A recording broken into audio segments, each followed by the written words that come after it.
Hello, everyone. I'm Frank Garza with Lean Startup Company, and it's my pleasure to welcome you to the show.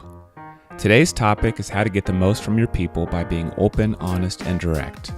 And moderating the discussion is our own Lean Startup Company faculty member, Elliot Susel.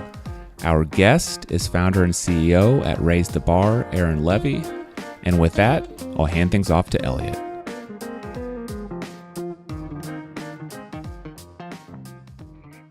Hello and welcome, everyone. My name is Elliot Susel, senior faculty member with Lean Startup Company. And today we have the distinct pleasure of talking with Aaron Levy, who is the CEO and founder at Raise the Bar.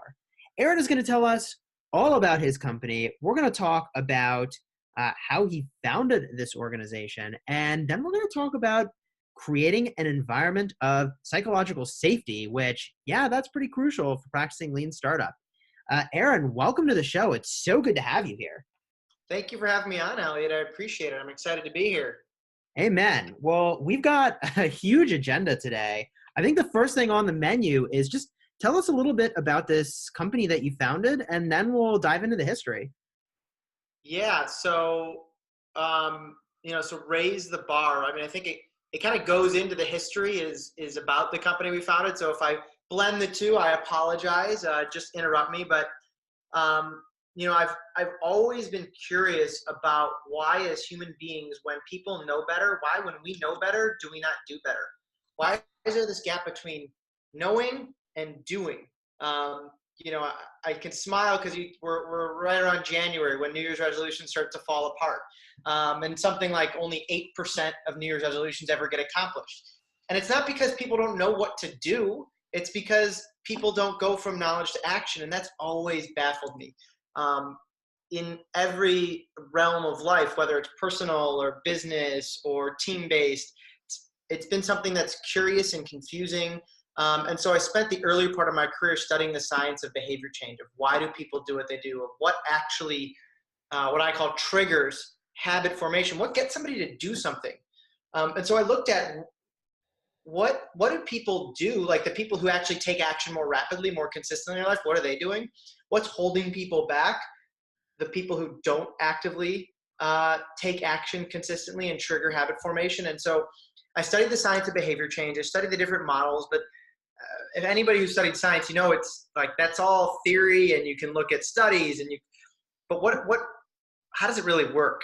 How does it happen in real life? And so I was fortunate in my first role where I ran our education department and our operations department.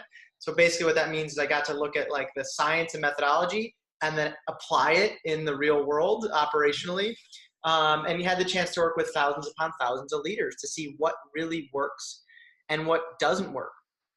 And I think, the part of my journey that was most important was, I don't know if I could pinpoint an actual moment, but looking back now, there were two enormous discoveries that came out of my work with these leaders.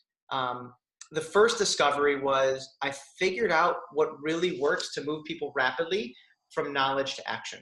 How do you do it? How do you do it effectively? How do you do it efficiently? And I say that because that helped form the basis of what we do at Raise the Bar, and everything that we think about is not do people know more, but how are we helping people do more? But even more foundational for me was the second thing, which was I found out what filled me up, and what I talk about with our clients is my commitment to the world, and other people might say your purpose or your fulfillment, and that was really helping people unlock their potential. Like when I saw that like light bulb turn on for people, there's nothing that fills me up more and filled me up more then. And getting clarity on that for me changed the game. It made me question what I was doing, think about how I was doing what I was doing, and start to ask questions like, how can I be more impactful? How can I unlock more potential? Where is this problem most prevalent? And in doing that, I looked around. I'm a millennial, and I looked around at all my friends, and didn't matter how much money they were making, several $100,000 at 25. It didn't matter if they had a barista on staff, they were working with their best friends, they had a cool office with free t-shirts and all the food you can get, and LaCroix and kombucha on tap and all the things that these cool places have. And yet each and every one of my friends was either thinking about leaving their job or had left their job. And then I said, okay, that's really curious. What's going on here? And I started to interview and interact with as many people as I could, as that would talk to me and tell me their leave story. And in each leave story, I noticed that what's happening here is this untapped potential for individuals, right? The individuals themselves aren't tapping into their best self and their potential. And companies, because I worked with the companies, I realized companies want their employees to be at their best, right? It's like, if employees are the best, companies succeed. And so, we have this aligned vision, but there's a big gap. And to me, that was a real potential opportunity. And I started to ask, why is that? What's happening with that? What's behind that? And the core point of leverage in any organization is your manager. And unfortunately, most managers suck. Spoiler alert. Spoiler alert. It's not like in reinventing the wheel. You can look back at research from 50 years ago. You can look back at articles from then, and they're going to say the same thing. It's not just the millennial no, it's any generation. Most managers suck. Why does that happen? Because most managers are promoted because they're good at what they do, not because they're good at leading people. Yep. Those are two very different skill sets. Being a top performer versus being a leader of people require vastly different skills. It's true. I actually remember seeing some statistic, and I don't remember exactly when or where this was from. And even if it's not totally accurate, if it's directionally correct, we're spot on here, which is that something like 80% of people quit their boss, not their job. And like, even as a saying, I think it's kind of spot on, right? Like, if this individual cannot inspire you, cannot get you excited, cannot help bring forth the best of yourself every single day, well, we got a big problem. So, okay, I'm with you so far. And so, and right on top of that, I mean, Gallup came out with a study not long ago that said 1 in 10 managers has the tools and skills to lead people. 1 in 10. So you get lucky, right? You get lucky with a manager that as a company you promote, or an employee, you get lucky to work with a good manager. But like I said, that doesn't need to be the case. Just like you can train someone to code in a coding boot camp, just like you can train someone to learn how to model in Excel, you can train someone on the skills required to lead people. And yes, it's different. It takes more to develop soft skills like listening, asking powerful questions, communicating directly, but those are skills. And so the work we do at Raise the Bar and the focus of what we do is we empower managers with the tools, skills, and training to be better leaders of people, to be coaches, so that they really can get the most out of their employees. Nice. So you're very much in the school of thought that leaders are made, not born. Oh, yeah. I mean, I look at myself. The two biggest skills that we talk about developing at Raise the Bar are listening and asking powerful questions. Those are two of the hardest skills for me personally. Those are skills that I sucked at, and I'm better now. I like to think I'm better. I hope I am.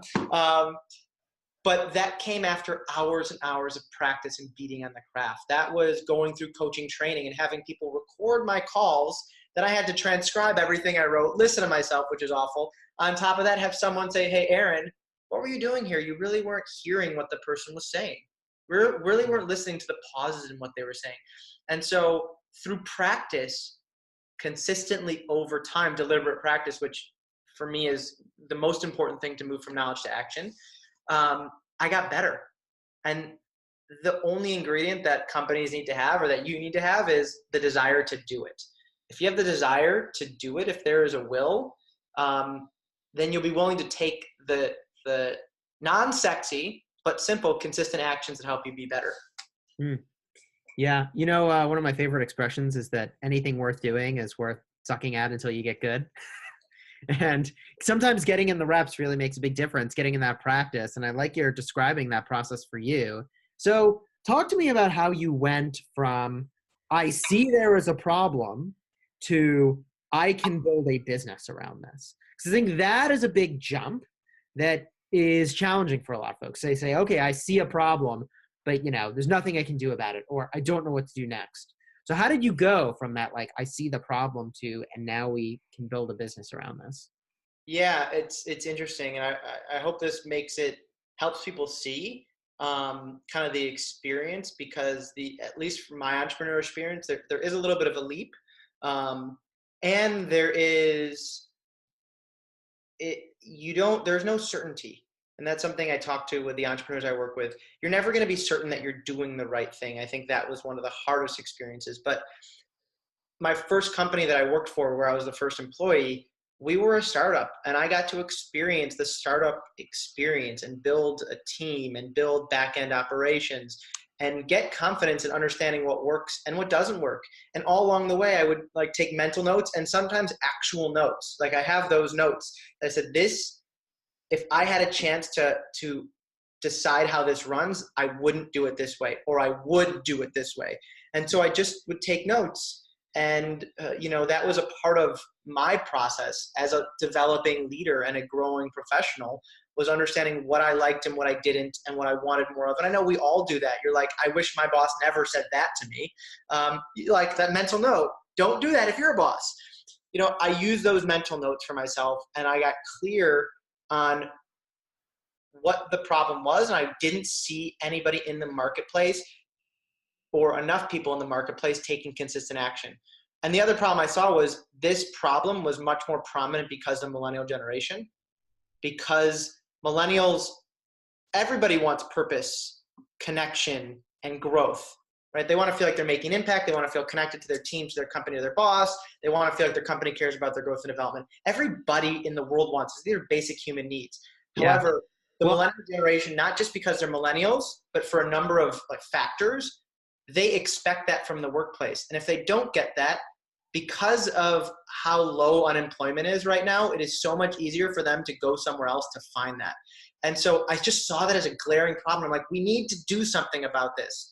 And I was building my business plan, and my brother, who was the owner of the first company that I worked for, I had told him I was leaving, and he said he was excited for me. And probably scared, and probably like trying to figure out what he was doing on his end. He said, I want you to meet this guy, Andrew.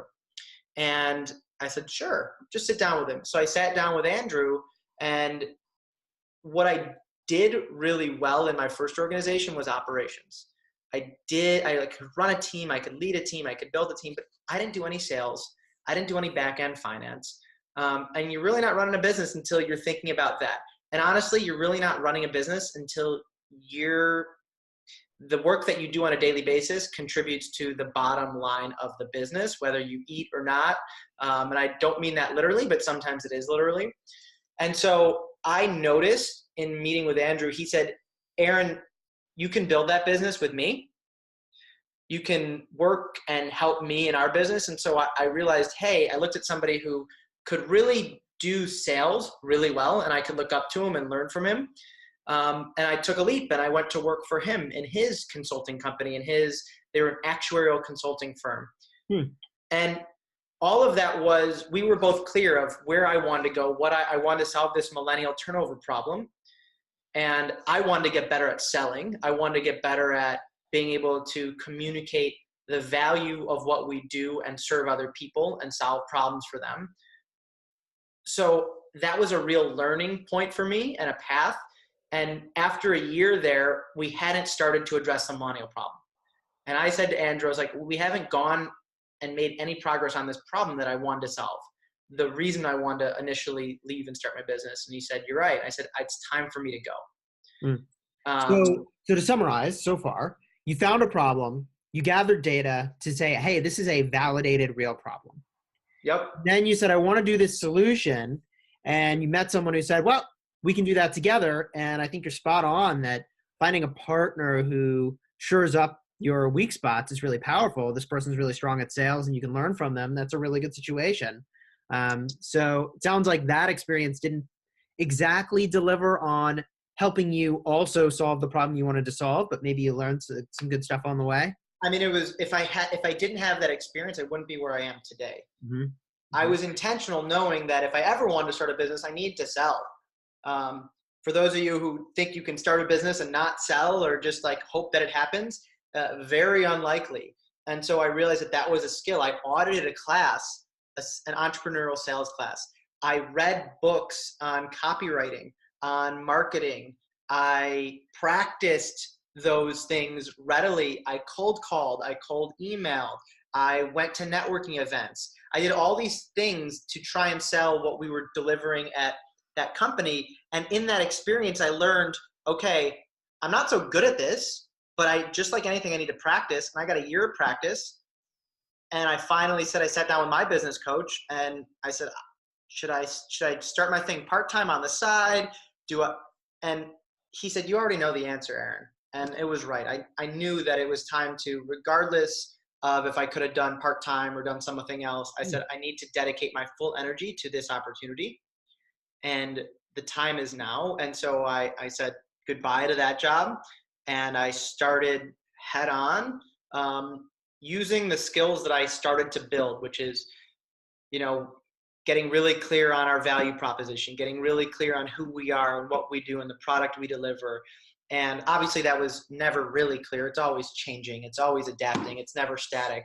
And then calling on people and meeting people and testing it and testing it and testing it and continuing to grind, and knowing that I gave myself about a year of runway. I didn't have a year of runway in the bank, but I gave myself a year. I said, hey, if I can build enough, if I could find a way to make some money to extend a year is what I'll need to really prove and see if what the problem I see is actually what somebody's willing to pay for and is an actual viable solution. So I want to jump in and add a couple things, which is that I want to dig into the testing that you did in a moment, because that is really interesting from a lean startup perspective. I'll be very eager to hear what styles of tests you ran. I will say that in general, when I'm working with folks that say they want to start a consulting business, the advice I give them is to just start selling, because you don't have a product exactly. I mean, you're your product, right? So can you sell yourself or not? And that's the big test.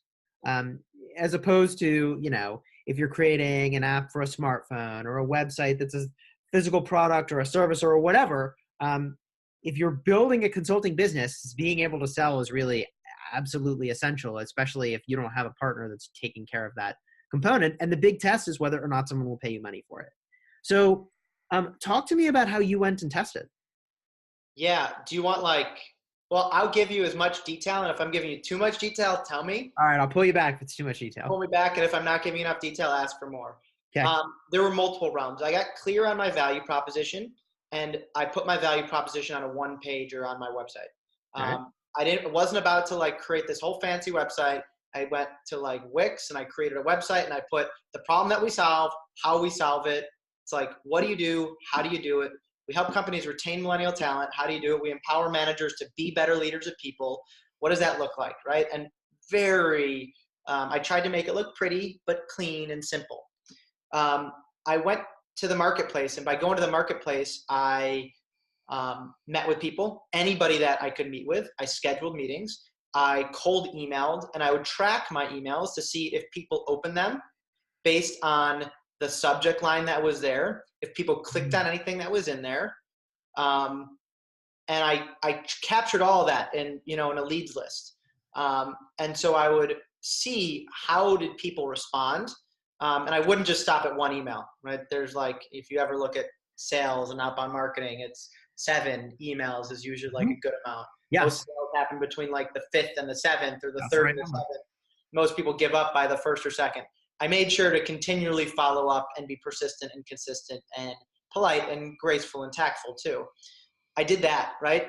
To see you what have worked. A funnel, essentially. And you're actually tracking the metrics for your funnel, which is pretty cool. As much as I could. And then I did that too. I went out to as many networking events because I knew that when I engaged with people, that would give me, when people connected with me, I could explain it better. I could resonate more than I could via just a cold email. So I would network with people and build my network and meet people either that could introduce me to somebody else or that were direct sales. So in the first year and a half, I think I met with 300 different businesses. And that was just hustle. That was just literally hustle and being willing to hear someone say no, being willing to follow up with someone after a networking event or after a meeting and say, hey, you said you'd introduce me to that person. Can you? And I'd make it really easy for them to introduce me. I'd give them a one-liner or a bio to say, hey, here's how to introduce Aaron. My testing was hearing what resonated with the marketplace, whether someone would nod their head, that's a cue, or someone would take a second meeting, or someone would buy a product. What product did they buy? And you're right, Elliot, I didn't have a product yet. I had an idea and I had the outline of the product so I could talk about it. And I had the purpose of the product and how it worked, but I didn't develop it until I sold it. When I sold it, I sprinted to build it. But I would say that even for non-consulting, because we're a training company, so we do some consultative work, but we do product solutions, programs, like a leadership boot camp, custom management training for companies. And so, I advise people too, is as much as you can not build the product yet, see if someone buys it and then build it.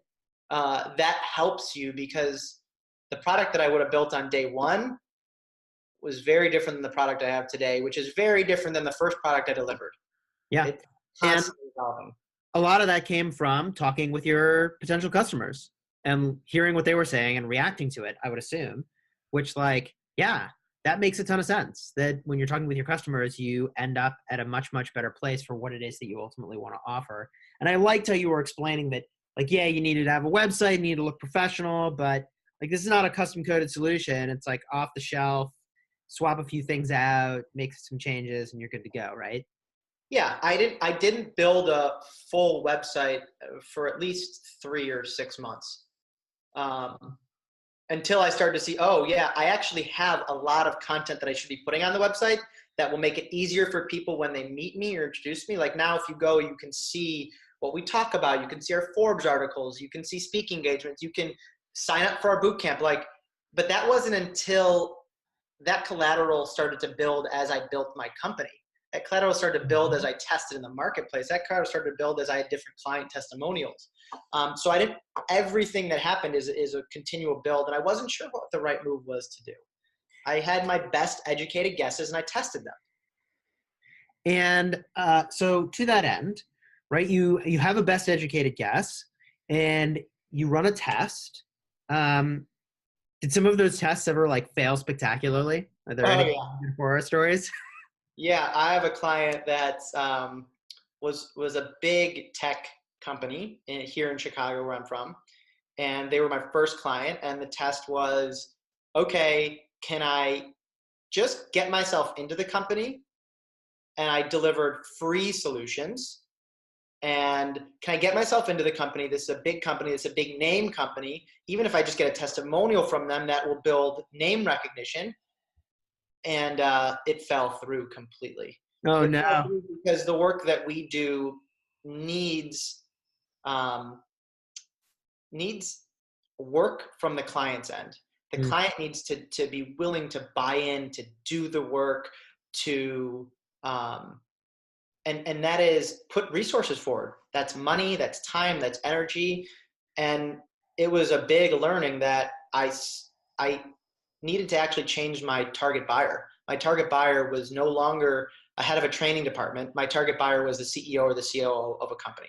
Oh, interesting. And that was a scary transition too, to say, hey, you're not talking to HR, which was my network. My network was HR and training. Mm-hmm. I had to 3 or 6 months in, had to look for a whole new and build a whole new network around CEO, COO, president, C-suite. And there's also the mental component of you're talking to that person, the founder of the business. Yeah. And as soon as I did that, it had a very profound impact on the type of clients we worked with, the success with those clients, because the companies that I work with, the source of the company, in almost any company, the source of the company is the CEO, is the founder, is the president. And for the work that I do, the work that we do on building better leaders, it requires that source to be engaged, to say, hey, my people matter. I need my people to be better. I need them to not be doers. I need them to be leaders. So you did a sort of customer segment pivot where your vision stayed the same, but your approach changed. and your approach changed in this place from one target customer to a different one. It's so interesting when we talk about the customer within a large company. It's not the big company is never the customer, right? The customer is the person who buys the service within the company or has the problem within that company, right? It's such like a huge mistake that folks make. They're like, oh yeah, my customer is going to be businesses that are, over 2,000 employees or whatever. It's like, no, it's not. It's the CEO or it's the HR buyer, right? That's the demographic. Well, I break it down in 3 ways, right? There's demographic, that's important because that tells you what kind of buyer it is. Between 50 and 250, there's a different organizational process in those companies versus 250 to 20,000. There's the demographic. Then there's like the buyer itself, like it's the SVP of this or this or this. These are the job titles, and this is the general age, and it's usually a white male or a female or whatever. I know we don't want to profile, but you need to profile to understand your client. Yep. And then it's the psychographic. And I think that's where I started with psychographic first. Okay. And I went back and then looked at client type in other ways. But psychographic is like, what do they care about? What's important to them? What does success look like for them? What problem are they facing? Right?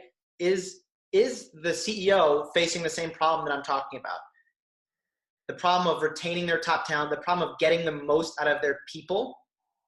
And those are the problems when I look back at my clients, I'm like, yeah, those are the problems that my CEOs are facing. So did you start getting fundamentally different answers when you switched to the customer segment? Or like what was the major shift when you went from one customer segment as a target to another? The major shift was action. So I'll give you an example. I had a client that I worked with that we had an engagement, we did really great work, and the CHRO came into the training. We were working with one department.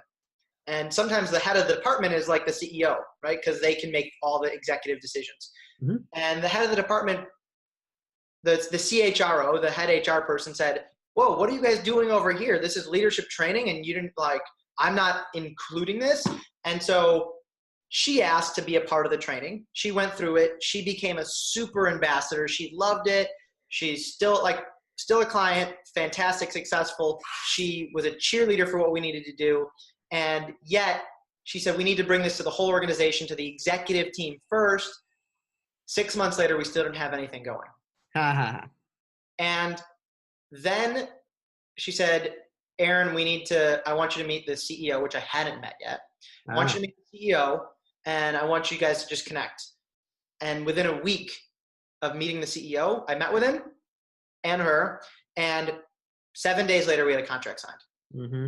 So it was the action and the focus and the intensity that CEO can bring and does bring because they are the source. And because that pain point is so true to them, it's not just they want it. If they need it, they do it. And that was the difference. Is I went from, yeah, I like this, but I need to get a bunch of other people to sign off, or let's get them on board, to we need this, we're going to do this, and this is going to make a major impact. And it did. And so that it made an impact in my business and how fast, how much more efficient things moved. And it made an impact in their businesses because you get the senior level buy-in. And oftentimes they're a part of the work. They're a part of that training. Yeah.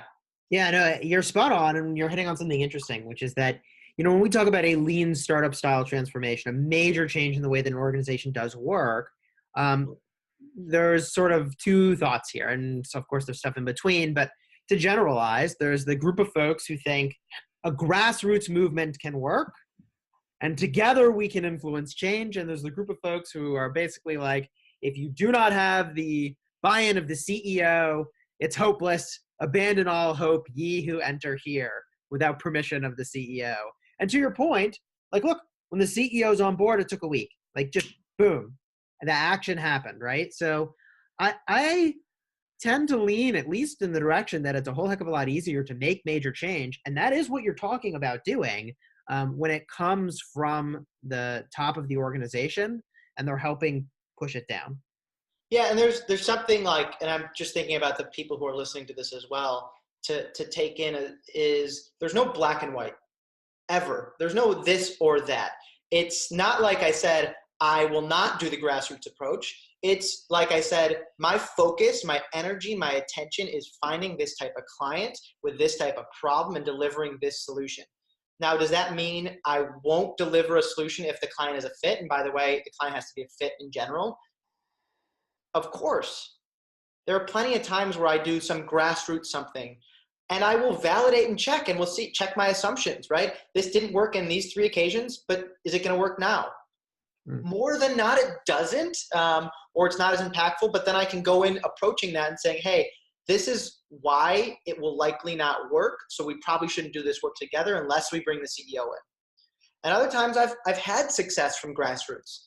And so I don't say, okay, this is not CEO, so I won't even talk to you. Yeah.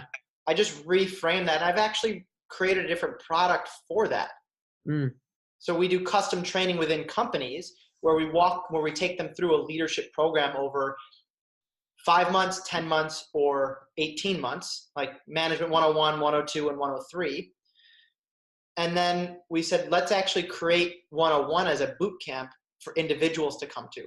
So that CHRO can say, I have a manager or 2 that I want to send, but I can't get buy-in to do this with all of my managers in my company. But I can send 1 or 2 people to test it out, or they really need it.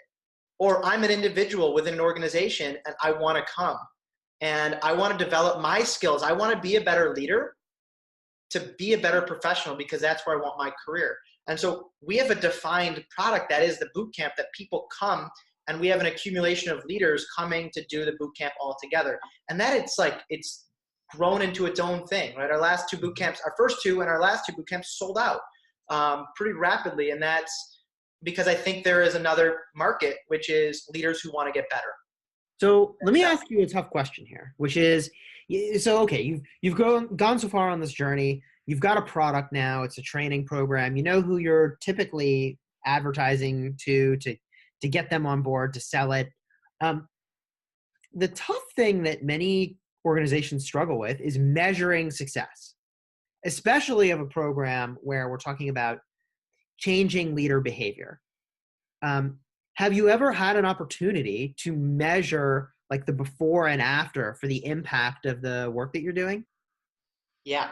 So I'm going to give you 2, remind me, let's talk about 2 measures of success, because I measure success of the client in 2 ways. 1, client actual delivery and what they're doing. And 2, am I continuing to do work with them, and how does that work look, and how does that work progress? The success that I talk about with clients is we go up front and we say with the CEO, what does success look like? Because I'm not going to create my own definitions of success, my own ROI measures, and then calculate them on the back end and say, here's your ROI. I'm going to say, what measures for you would define success? Why are we doing this work together? Why are we engaging in this? Right? I don't like to talk about culture change because it's such a amorphous thing, but really what it is it's the actions of each person in your organization that define culture. And the work that we do is we're diving into the actions that your leaders are taking on a daily basis that are influencing and impacting the actions of your employees. It is a profound change that can happen. So what does success look like? How do you currently define it? What are your measures? And that is our dashboard. And we create a dashboard and we look at it from the start, we check in the middle, and we look at it on the end. Nice. And sometimes the dashboard is as intangible but tangible as I will know we have success when my senior leaders speak up during our leadership executive team meeting. Right? For one CEO, that was specific. Like, it was specific enough that we could point to it, yes or no. Right? It was a measurable goal, but it wasn't like we increased our retention or we decreased our retention by 20%, right? But that was a measurable for that CEO. For another CEO, it's what's our regrettable turnover? And has it been influenced and impacted by our work together? Mm-hmm. I encourage companies, and I usually say, let's look at the bottom line. Let's just look at revenue. It's like a simple way. What changed? Simple-ish, right? Because so this gets into some more complex lean startup concepts. And this is a rabbit hole I don't think we want to go down. But there's this idea called an actionable metric where you can directly correlate, my change had this influence on revenue, for instance. But revenue is influenced by many things. So that's got to be challenging to measure. And because I know we're limited on time and I really want to get to your expertise on creating an environment of emotional safety, because this is actually something that I don't think many of the experts we've had on can speak to. How do you feel if we shift gears a little? And I'm down. I told you, any direction you want to take us. okay. So this topic is crucial. This topic is so crucial. And I think most folks don't understand that when I go to work every day, and I'm being like the general human, when a human goes to work, they want emotional safety. They want to feel like they're not going to be threatened or their livelihood's at stake or like they're a failure, right? So talk to us about how you create that environment, because in a lean startup context, we also need to create this environment of safety around failure in particular. And I'm going to say failure with quotes, because often we are trying things and testing things that aren't going to work. In fact, most of the times we're wrong and we fail. So how do we make an environment that is actually emotionally safe? I am so eager for your thoughts on this. Okay, I want to give you some ideas and some examples. My mind's going a lot of places because we talked about. No, that was so broad. I was like, no, you're good. There are, if anyone looks at Google's Project Aristotle, what they did is they wanted to say what makes a perfect team. How do you make the best team? And their hypothesis was that it's the right mix of people. It's a doer and a follower. It's someone who's a director versus someone who's a like all these different things. They thought it was the people, the type of people you put in the meeting and the type of people you put on the team, and they were wrong. And what they found was, in their analysis, is there are two main things that drive team performance, and that's psychological safety and clarity. And I'll give you an example for what that means. Elliot, if I hit a ball at you as hard as I can, are you going to be happy with me? Nope. What if I tell you we're playing tennis? Well, yeah, I mean, that's part of the game. Right? Like you just went from being mad at me, probably pissed, to being like, oh yeah, it's not a big deal, right? Because why? Because we have those aligned rules of the game, how we're playing. And yet we go to work and one person thinks we're playing tennis, one person thinks we're playing baseball, one person thinks we're playing football, and one person thinks we're playing business. And when you have all those different rules of the game, you're not clear on what's acceptable, what's not acceptable. And it's as if you're walking through a field of landmines and you're not sure where you can step and where not to step. And because you're unsure, you don't speak up. You don't share something. You don't bring a diverse perspective, your diverse perspective, opinion, or idea, because you don't feel psychologically safe. You don't feel safe that if you say something, you're not going to get shut down. Yeah. And so those two ideas are actually together, right? You need to bring clarity and psychological safety to the workplace so that people can feel like they understand who we are, how we work together, what we're going after, and what we can expect from one another. And the way in which that's done is first and foremost by getting clear on, if you're the founder, who you are as a business, right? Your purpose, why you started your business. Mine is, right, to help people unlock their potential. What it means to work as a team, what you can expect from one another. What are your rules of the game? And for companies, they call those their values. For teams, they call those their team agreements. When we do it in our boot camp, we call it establishing your team agreements. What can we agree on, Elliot, for how we're going to work together and play together and fight with one another? Like those agreements, those are the ground rules that say, okay, it's okay to say shut up because I know you're assuming positive intent. Yep. I know we're all working towards the best possible outcome, right? Because that's one of our values, right? Or you're asking me this question, that's because we talk here at Raise the Bar about embracing a beginner's mindset. That means not making assumptions and actually challenging our assumptions and assuming we don't know a situation. And so even though I'm asking you that question, you might be annoyed, it is me bringing a beginner's mindset. And so those getting your values, your vision, your purpose of your business, and even your mission, which are your strategy and your goals, is so important to have clarity from the top down. And when I mean top down, I mean get clarity yourself first if you're the leader of your team. Clarity so that you can point it out. Clarity so that your goals are measurable and smart, specific, measurable, attainable. You're nodding your head, right? Time bound. And then that is not enough. That is your foundation. That is the ground rules.